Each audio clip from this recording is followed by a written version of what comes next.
ଆଜି ବାବା ଆମକୁ କ'ଣ ବରଦାନଟି ଦେଉଛନ୍ତି? ସତ୍ୟତା ଆଧାରରେ ଏକମାତ୍ର ପିତାଙ୍କୁ ପ୍ରତ୍ୟକ୍ଷ କରୁଥିବା ନିର୍ଭୀକ ଏବଂ ଅଧିକାରୀ ସ୍ୱରୂପ ଆତ୍ମା ହୁଅ।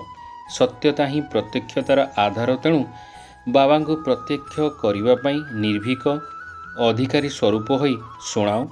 ସଂକୋଚରେ ନୁହେଁ। ଯେତେବେଳେ ଅନେକ ମତରେ ଚାଲୁଥିବା ଆତ୍ମାମାନେ କେବଳ ଗୋଟିଏ କଥାକୁ ମାନିନେବେ ଯେ ଆମେ ସମସ୍ତଙ୍କର ପିତା ଜଣେ ଏବଂ ସେ ହିଁ ଏବେ କାର୍ଯ୍ୟ କରୁଛନ୍ତି, ଆମେ ସମସ୍ତେ ସେହି ଜଣଙ୍କର ସନ୍ତାନ ହିସାବରେ ଏକ ଅଟୁ ଏବଂ ଏହି ଗୋଟିଏ ହିଁ ଯଥାର୍ଥ ଅଟେ, ତେବେ ବିଜୟର ପତାକା ଉଡ଼ିବାକୁ ହେବ ଏବଂ ଏହି ସଂକଳ୍ପକୁ ନେଇ ମୁକ୍ତିଧାମ ଯିବା। ପୁଣି ଯେତେବେଳେ ନିଜ ନିଜର ପାଠ କରିବା ପାଇଁ ଆସିବେ, ପ୍ରଥମେ ଏହି ସଂସ୍କାର ପ୍ରକଟ ହେବ, ଗଡ୍ ଇଜ୍ ୱାନ୍, ଅର୍ଥାତ୍ ଈଶ୍ୱର ଜଣେ ହିଁ ଅଟନ୍ତି। ଏହା ହିଁ ହେଉଛି ସତ୍ୟଯୋଗୀ ସ୍ମୃତି। ଓମ୍ ଶାନ୍ତି।